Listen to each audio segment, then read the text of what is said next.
चिराग पासवान उनके धुर विरोधी हुआ करते थे पिछले चुनाव में, और कहते थे नीतीश कुमार मेरी जान लेना चाहते हैं, मेरी पार्टी को उन्होंने तोड़ दी। रोते थे सब जगह स्टेज पर।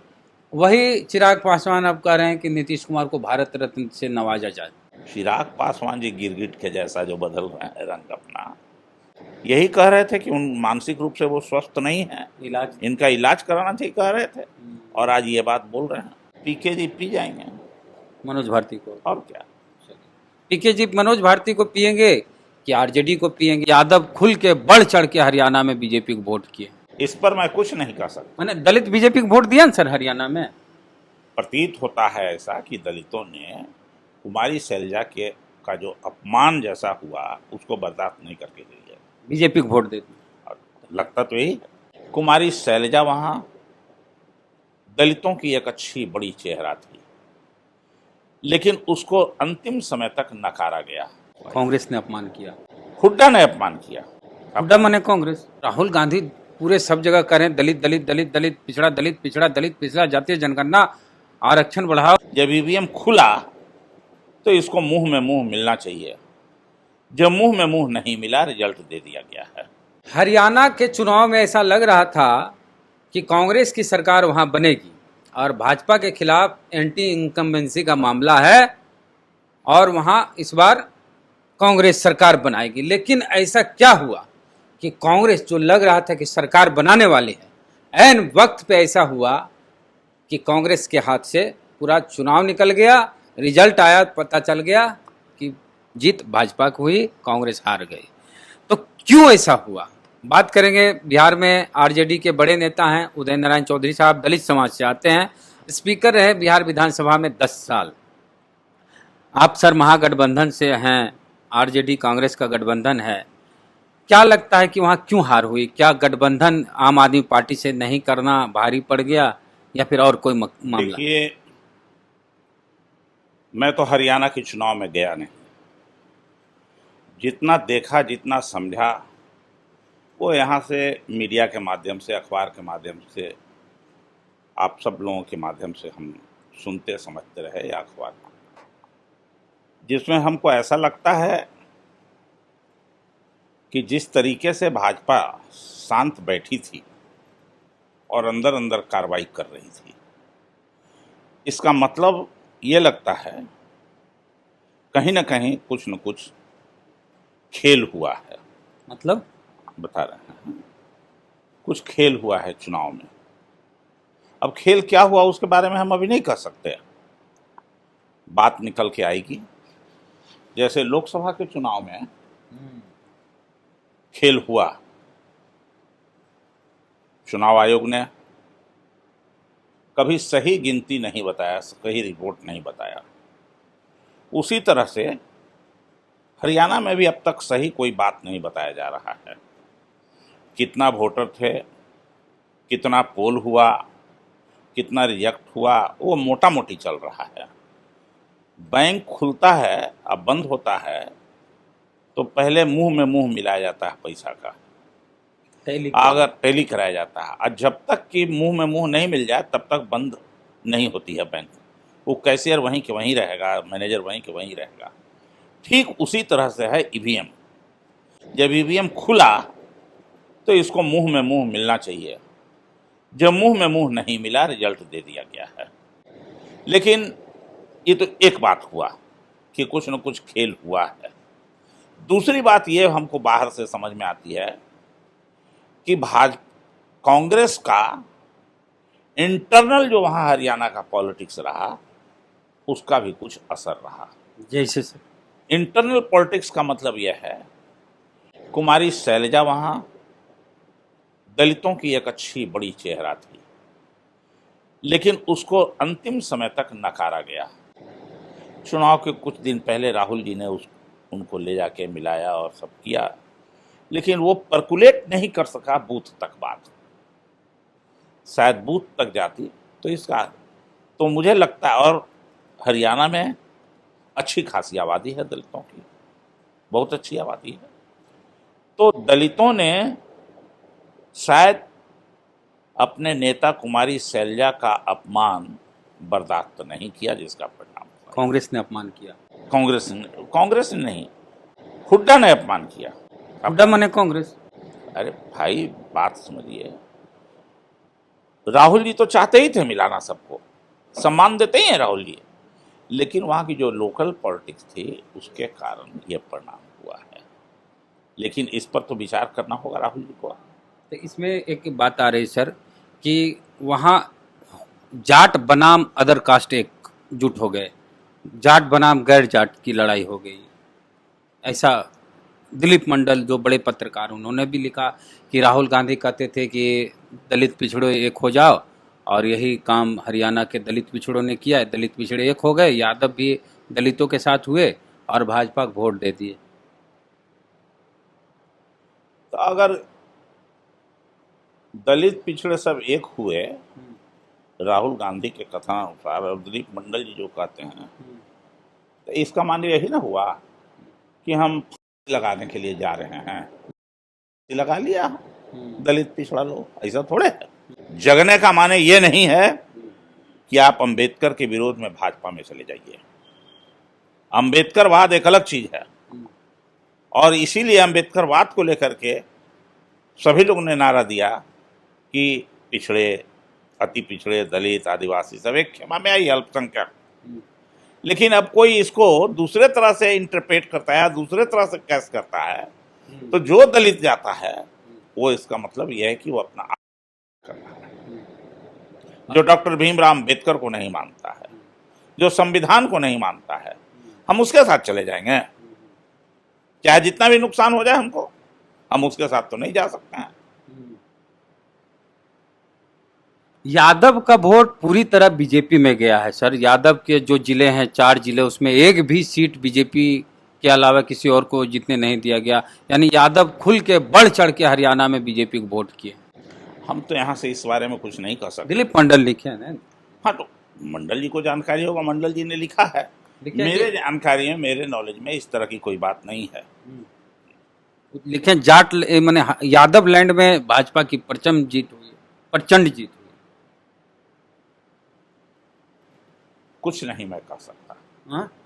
इस पर मैं कुछ नहीं कह सकता। मैंने दलित बीजेपी को वोट दिया ना सर हरियाणा में। प्रतीत होता है ऐसा कि दलितों ने कुमारी शैलजा के का जो अपमान जैसा हुआ उसको बर्दाश्त नहीं करके दी है, बीजेपी को वोट दे दी। लगता तो यही है। तो राहुल गांधी पूरे सब जगह करें दलित दलित दलित दलित पिछड़ा, दलित पिछड़ा, दलित पिछड़ा, जातीय जनगणना, आरक्षण बढ़ाओ। एक कह रहे हैं राहुल गांधी, तो वोटवा फिर काहे दलित? राहुल गांधी अपनी पार्टी में कुमारी शैलजा का अपमान करेंगे और झूठा भाषण दिए चल देंगे कि दलित दलित दलित। ये आप जो है बायस्ड होकर बायस्ड होकर नहीं पूछते हैं। दलित आप भी दलित, हम भी दलित, शैलजा भी दलित। तो दलित की बात आएगी तो थोड़ा तो हम लोग, राहुल गांधी ने अपनी ओर से पूरा का पूरा सम्मान दिया है कुमारी शैलजा को। उनके सम्मान में कहीं कोई कमी न की है, न किया था, न हमको आशा और विश्वास है कि राहुल गांधी से उसका अपमान करेंगे। कुमारी शैलजा बड़ी नेता है, और 2000 मनमोहन की सरकार सेकंड में तो वो सामाजिक न्याय अधिकारिता मंत्री थी केंद्र सरकार में। हाँ, उनका इस तरह से अपमान किया गया है। सब बात ठीक है। हाँ। स्थानीय परिस्थिति में स्थानीय लोगों के द्वारा जो कुछ किया गया उसका असर है, ना कि राहुल गांधी का। अच्छा, अब झारखंड में चुनाव है, हरियाणा में कांग्रेस की हार का कितना असर झारखंड में होगा सर? बिहार झारखंड पर इसका कोई असर नहीं पड़ने वाला है, दूर दूर तक। झारखंड और बिहार की मिट्टी अलग है, हरियाणा की मिट्टी अलग है। झारखंड और बिहार की मिट्टी क्रांतिकारी है। झारखंड और बिहार के लोग, दलित, पिछड़े, आदिवासी लोग अपनी अस्मिता को समझने लगे हैं, संविधान को समझने लगे हैं। सर, तो हरियाणा भी तो आंदोलन, कोई बाबा नहीं पैदा ले रहा है, किसान आंदोलन हुआ। यहाँ कोई बाबा नहीं पैदा ले रहा है, राम रहीम बाबा पैदा राम रहीम जी उसको निकाल के लाया बीजेपी ने, वो क्या जेल से पेरोल पर, वो सब बाबा वहीं पर हैं। बिहार में कहाँ, झारखंड में कहाँ? अच्छा, आपको लगता है सर कि बीएसपी के वहाँ चुनाव लड़ने से इनेलो के साथ इससे कुछ कांग्रेस को नुकसान हुआ? हो सकता है, अभी पूर्ण डाटा आई नहीं है, हम लोगों ने देखा नहीं है, इसलिए क्या कहें। अच्छा, एक बिहार की खबर है सर, नीतीश कुमार को लेकर मांग हो रही है कि उनको भारत रत्न से नवाजा जाए, मुख्यमंत्री जी को। और जो चिराग पासवान उनके धुर विरोधी हुआ करते थे पिछले चुनाव में, और कहते थे नीतीश कुमार मेरी जान लेना चाहते हैं, मेरी पार्टी को उन्होंने तोड़ दी, रोते थे सब जगह स्टेज पर। वही चिराग पासवान अब कह रहे हैं कि नीतीश कुमार को भारत रत्न से नवाजा जाए।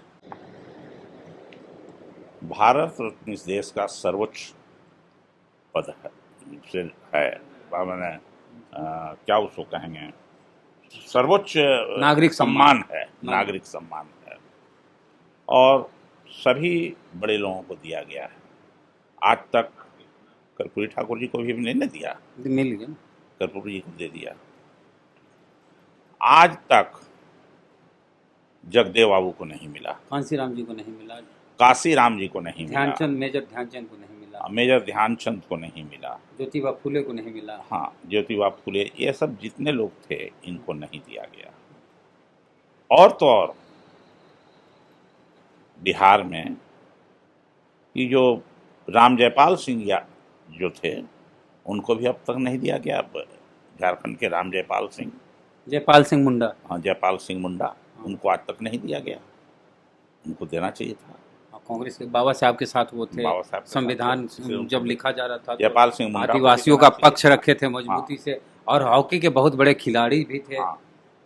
ये जो शिबू सोरेन है अभी राजनीति से बाहर है, शिबू सोरेन जो झारखंड के नेचुरल लीडर रहे, नेचुरल लीडर किसी को कहेंगे तो झारखंड का जिसका नाम है शिबू सोरेन, हम लोगों के बड़े भाई गार्जियन के रूप में रहे, आज तक इनको नहीं दिया गया ये भारत रत्न की बात। तो अभी सत्ता है, सब कुछ है, हम विरोध नहीं करते हैं। अगर नीतीश कुमार जी को मिलता है तो मुझे क्या आपत्ति है इसमें, मुझे कोई आपत्ति नहीं। चिराग पासवान कह रहे थे कि नीतीश कुमार को इलाज की जरूरत है, लेकिन चिराग पासवान जी जो कह रहे हैं पता नहीं किस लोभ में कह रहे हैं, क्या उनके मन में है अगला स्टेप, ये तो वही बताएंगे। कल तक तो नीतीश जी का घोर आलोचक थे, गुनी नीतीश जी को 70 से 42 पर लाने वाले चिराग पासवान हैं विधानसभा में, वही हैं, कोई कोर कसर नहीं छोड़ रखे हैं नीतीश कुमार जी के अपमान में। तो अभी वो कह रहे हैं, यही कह रहे थे कि उन मानसिक रूप से वो स्वस्थ नहीं है, इनका इलाज कराना चाहिए कह रहे थे, और आज ये बात बोल रहे हैं। तो हम इसके लिए उनको धन्यवाद देते हैं, और मैं इसके विपक्ष में कोई बात नहीं कहता हूँ। तो लेकिन चिराग पासवान जी गिरगिट के जैसा जो बदल रहे हैं रंग अपना, ये मौसमी हो गए हैं, अपना मौसम के अनुसार चल रहे हैं। रामविलास पासवान को मिलना चाहिए कि नहीं सर? मैंने तो कहा भोला पासवान शास्त्री जी भी हैं। नहीं तो पिताजी के लिए नहीं मांग कर रहे हैं, चचवा के लिए मांग कर रहे हैं, शायद इसीलिए कह रहे हैं कि से हमारे बाबूजी के लिए भी लोग मांग कर रहे हैं, माहौल बना। हाँ, इसीलिए कह रहे हैं। एक चीज़ है सर, बीजेपी को आप पासी जाति से आते हैं, और बीजेपी में एक बड़े नेता हुआ करते थे ईश्वर चौधरी, जिनके नाम पर हॉल्ट भी है गया के पास, शहीद ईश्वर। जब भाजपा जनसंघ से कोई नहीं जीतता था तब चुनाव जीतते थे ईश्वर चौधरी। और अब ऐसा दौर है बीजेपी से, आप लंबे समय 20-30 साल में देखिए पीछे, तो न किसी लोकसभा में न विधानसभा चुनाव में बीजेपी किसी पासी जाति को टिकट देता है। बीजेपी तो पासी जाति को टिकट देती ही नहीं है। लेकिन एक दौर था जब ईश्वर चौधरी ही बीजेपी को यहाँ जीवन दान दिए, संजीवनी दिए और खड़ा किए, और पासी जात को इस तरह से इग्नोर किया जाता है बीजेपी में, और ईश्वर चौधरी जी को भुला दिया गया बीजेपी द्वारा। समय और परिस्थिति ऐसे बनते जा रही है कि पासी जाति को इग्नोर अगर करने की बात होती है तो बिहार के कांग्रेस के प्रभारी सुशील पासी नहीं ना होते हैं, बीजेपी द्वारा किया गया। एक मिनट, तो बीजेपी तो हमेशा करती ही है अपमान, वो कोई ऐसा काम नहीं करे जो नई बात है, वो अपमान करती है। और हम ही लोग जैसा आदमी दलित में हैं जो बीजेपी के नज़दीक जाते हैं। बीजेपी दलित, आदिवासी, अति पिछड़ों का विरोधी है, जो अम्बेडकर का नहीं हो सकता, जो बाबा साहेब भीमराव अम्बेडकर और सावित्रीबाई फुले का नहीं हो सकता, तो दूसरे का होगा। अच्छा, प्रशांत किशोर पे एक लास्ट सवाल सर। प्रशांत किशोर जो बोले थे कि हम अपनी पार्टी के जो अध्यक्ष होंगे, कार्यकारी कार्यवाही हुए अध्यक्ष, मनोज भारती वो भी पासी जाति से आते हैं, जिस समाज से आप आते हैं सर, तो क्या लगता है कि मनोज भारती को अध्यक्ष बनाने से जितने पासी समाज के लोग हैं पूरे बिहार में, क्या वो आरजेडी को छोड़ के या भाजपा को छोड़ के, जदयू जो तमाम पार्टियां अभी स्थापित है उसको छोड़ के प्रशांत किशोर के साथ चल जाएंगे? बिहार का पासी एकमात्र किसी के साथ है हाँ। तो राष्ट्रीय जनता दल के साथ है। मनोज भारती का अध्यक्ष बनाया गया। पासी को तोड़ने के लिए ये सब कार्रवाई की जा रही है। हाँ। मनोज भारती जी के पिताजी हाँ। आदरणीय स्वर्गीय धनई महतो जी मधुबनी से आते थे जरूर, लेकिन सिंचाई विभाग में एक बड़े अफसर के रूप में काम करते थे, इंजीनियर थे। और इनके ससुर मैकू बाबू, मैकू राम ही वैसे व्यक्ति हैं जो बिहार के दलित आदिवासियों को, अनडिवाइडेड बिहार के दलित आदिवासियों को, कर्मचारियों को जगाने के लिए जो कर्मचारी अनुसूचित जाति जनजाति कर्मचारी महासंघ बना, वो मैकू राम जी का ही फाउंडेशन किया हुआ है, उन्हीं के द्वारा बना। मैकू राम जी अंबेडकर वाद से इतने प्रभावित थे कि करीब 10-12 हजार लोगों के साथ गांधी मैदान में उन्होंने बुद्ध धर्म को स्वीकार किया था और कहा था कि दलित आदिवासी भाइयों, तुम इस समाज से मुक्त हो, मुक्ति लो और अंबेडकरवाद का दूध पियो, शिक्षित बनो, संगठित हो और संघर्ष करो और बुद्धिज्म को स्वीकार करो और समाज में जो अछूतपन है, पिछड़ापन है, नफरत का जो वातावरण है उससे दूर निकलो। ये उन्हीं का नारा था। नहीं तो मनोज भारती और मनोज भारती उन्हीं के दामाद हैं। मनोज भारती जी आए हैं बेचारे, अच्छा है, रिटायर करके आए हैं, अच्छे पढ़ने में बचपन में अच्छा थे, नेतरहाट के विद्यालय के टीचर तो, लेकिन इनको अम्बेडकरवाद से क्या मतलब? कुछ तो अम्बेडकर के बारे में आज तक अभी तक मैं उनके मुंह से एक लाइन भी अम्बेडकर के संबंध में कुछ नहीं सुना, एक बात भी नहीं अम्बेडकरवाद के बारे में बोले। जिनके वजह से आरक्षण मिला, इनकी नौकरी हुई, मनोज भारती जी के पिताजी की नौकरी हुई, इनके ससुर जी की नौकरी हुई, और ससुर जी के भाई भी कैथल साहब भी आईपीएस, कैथल, हाँ वो भी आईपीएस रहे, लेकिन बाबा साहब का ही नाम नहीं, खाली जपते हैं प्रशांत किशोर पीके। तो पीके जी पी जाएंगे मनोज भारती को, और क्या? पीके जी मनोज भारती को पिएंगे कि आरजेडी को पिएंगे? आपको क्या लगता है? प्रतिक्रिया अपने दीजिए कमेंट बॉक्स में। जय भीम, जय भारत।